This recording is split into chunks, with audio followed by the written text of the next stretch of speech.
I'm just showing that I'm with the wheelchair. Guys, meron akong bagong kakilala, Pilipina, nag-work dito sa Delta One. At siya ang nagbigay sa akin nitong ramen ng mga Amerikano.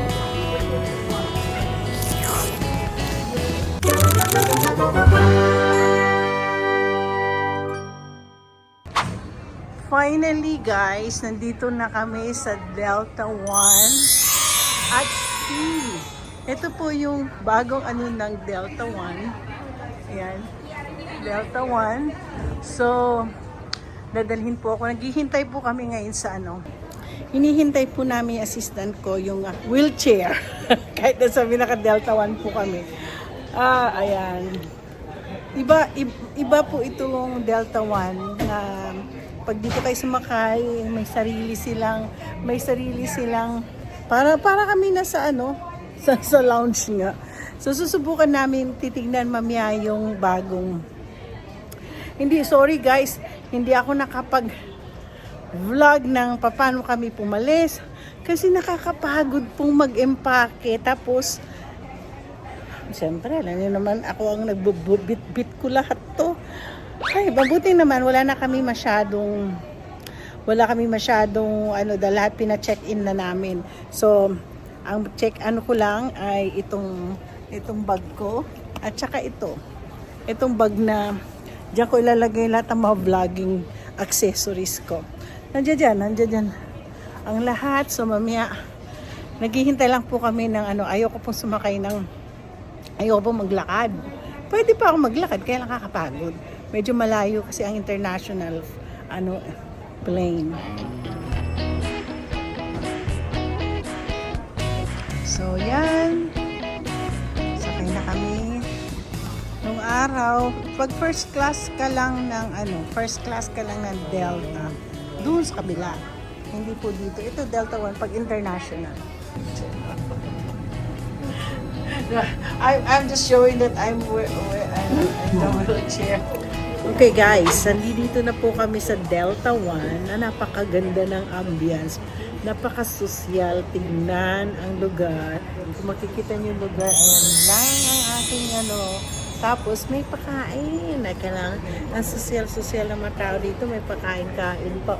Mag-order pa ako ng, ano kayo order ko ngayon? They have starters. What do you want, Han? They got beets burrata. What is hamachi crudo? Green papaya relish. Ang sosyal na hindi ko maintindihan. O they have shrimp and chicken dumplings. House-made ramen. Bok choy. They get Danjanese crab. House-made rigatoni. Roasted free-range chicken. Sosyal. Tapos they have a dessert, sweets and cheese. Coffee magko-coffee ako. Kasi hindi ako nagkape ngayong araw na to. So, Danjanese crabs, cannelloni, siguro. Pero parang gusto kumain ng tonkatsu shoyu. Honey, they have a tonkatsu shoyu ramen. Right there. And, kasi baka makita yung mga tao na sa likod ko. Eh, syempre, mukhang masosyal ang mga tao dito. Grabe. Tapos, meron din po sa baba. Pero, ang Delta One na, nandito po sa taas. Tapos, guys, yung nasa order, dito sa a la carte na, itong order menu. Wala po siya. There you go. And you say one without butter? Without butter for it. Like this. Thank you. I love butter. I know, right? Butter is really good. Yeah, I didn't put butter on yours. And then Yeah. you need another one, okay? Yeah, thank you. So guys, wala siyang presyo. Nakalagay dito, walang presyo. So ibig sabihin nito libre. Libre lahat ng pagkain dito.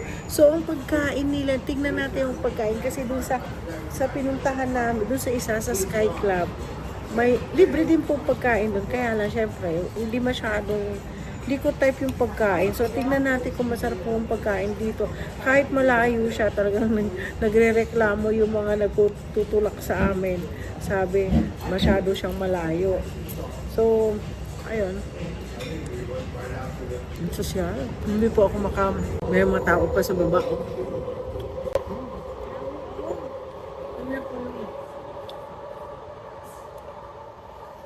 Ang ganda ng ating ng paon. Sosyal. Hintay ko yung coke ko. Ramen lang po ang aming in-order. Pero alam mo sa totoo lang. Mga libre lahat ng pagkain. Tsaka mas masarap po ang pagkain dito. Tingnan natin. Susubukan ko mga pagkain dito. Good ham. Ay, awi ko kailan libre. Libre mang pagkain dito. Masarap kaya tubig. Kasi libre. Ito asawa ko parang taga-barrio.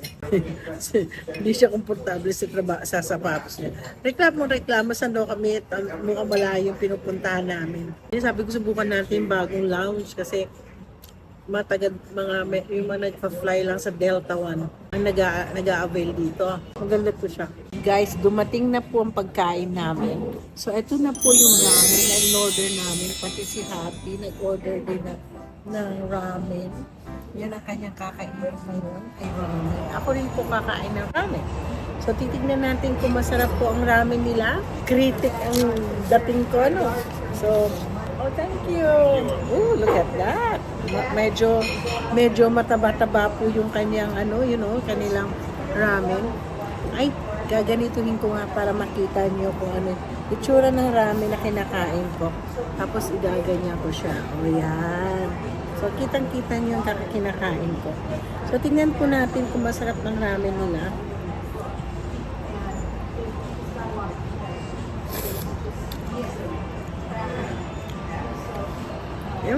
Okay lang siya.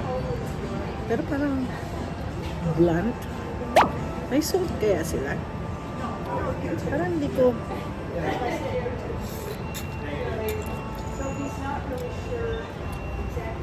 Parang... mapakla. Do you like it? Yeah.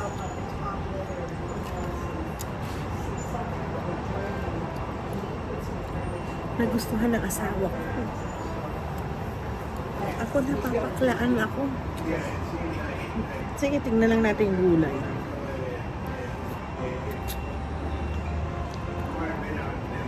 Tipo siyang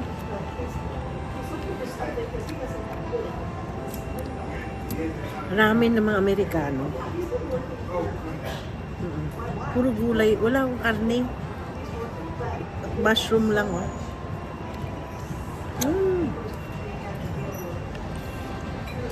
Matamis po ang kanilang Matamis po ang kanilang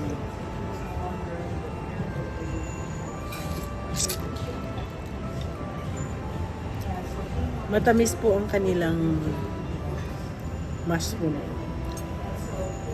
Yung bok choy.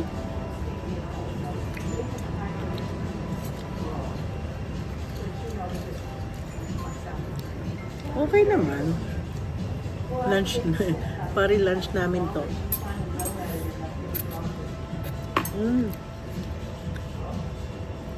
Hindi ko siya type. Oh, thank you. You're very welcome. Gusto ko dito yung mushroom niya. Nagustuhan ko yung mushroom.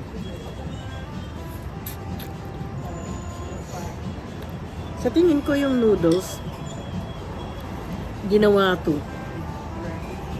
Hindi to binili kung saan-saan. Homemade. Parang homemade eh. Kasi malalasan mo yung pagkaano. Nga ba? Nagustuhan ng asawa ko. Pero parang gusto kong order pa. Isa pa akong order. So ngayon guys, tapos ko na kinain yung yung ramen. Ngayon, house-made dumpling pala yun. Marami pa po dito, kaya lang ayokong gutumin. Meron silang they got ice cream. They got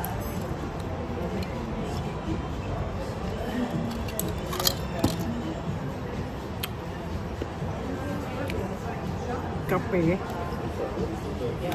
Ayoko pa magkape. Gusto ko pa po Ay, anong oras na? It's already 3.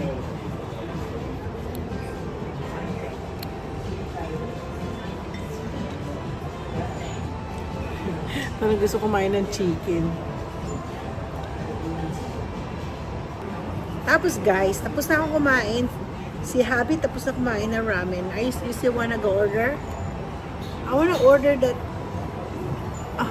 order that house-made rigatoni. Hello. Can I have the house-made rigatoni? It looks yummy. And you, honey? Dry aged prime hanger steak? What's the temperature on this, sir? Hammer, yes, sir. We'll see. You're all set on that. Thank you. Thank you. Libre na naman po yun. Kung bibigyan po kami ng bill, walang... Ah, yeah, he's done. Thank you. Eh, wala nakalagay na amount. Ay, di siyempre, paano kami, siguro bigayin sa amin mga nagpa-fly Delta 1. Loyal talaga ako ngayon sa Delta, sa totoo lang. So, nag-order kami uli. Guys, meron akong bagong kakilala, Pilipina, nag-work dito sa Delta 1. At siya ang nagbigay sa akin nitong aking rigatoni.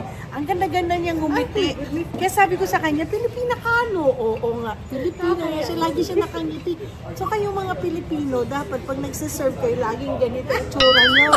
Ay, ito magandang example. Uy, mag-ano ka sa akin? Tita Mariton lang naman ako. Tita Mariton, Oh, sige. vlogger na ako. Ha? Vlogger. Nanonood ka ba ng YouTube? Minsan hindi na kasi ako nakapanood kasi pagod kami.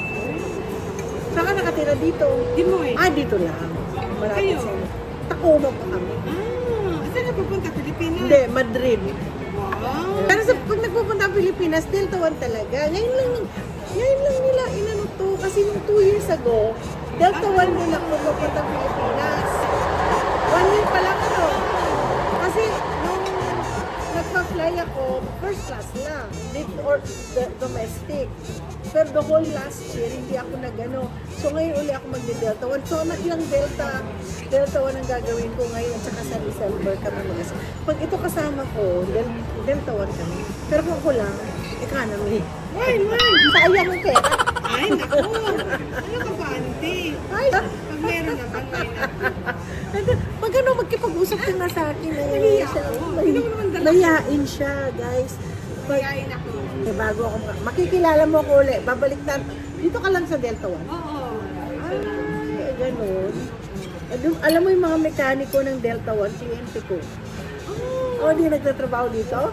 Mga taga-Delta 1? Ay, mga taga-Delta? Ano pa yung... Accountant ako. Kaya pala eh. Ang gumagawa ng tax nila. Oh! Mga Pilipino, kahit anong lahi. Mga taga-Delta. Kaya, tanong lang sa akin, saan na naman ako pupunta ngayon? Sabi, pupunta ako ng Madrid. Enjoy ka lang. Oo, siyempre. Kailangan ko magtrabaho. Kailangan ko mag-enjoy. So may mga Pilipino, ang ganda kasi ng ngiti niya kanina, kaya sinabi ko, Pilipino ka ba? So guys, hindi ko nakuha yung pangalan niya. Dyan ako. So ito yung mga rigatoni to na lamb. Si Lance, steak naman yung Tijuana. So lahat titikman namin. In fairness, masarap po siya. Masarap to. Mamaya pag sumakay na lang kami ng aeroplano, doon na tayo mag-uusap ulit na ano ko to content. So don't forget to like and subscribe.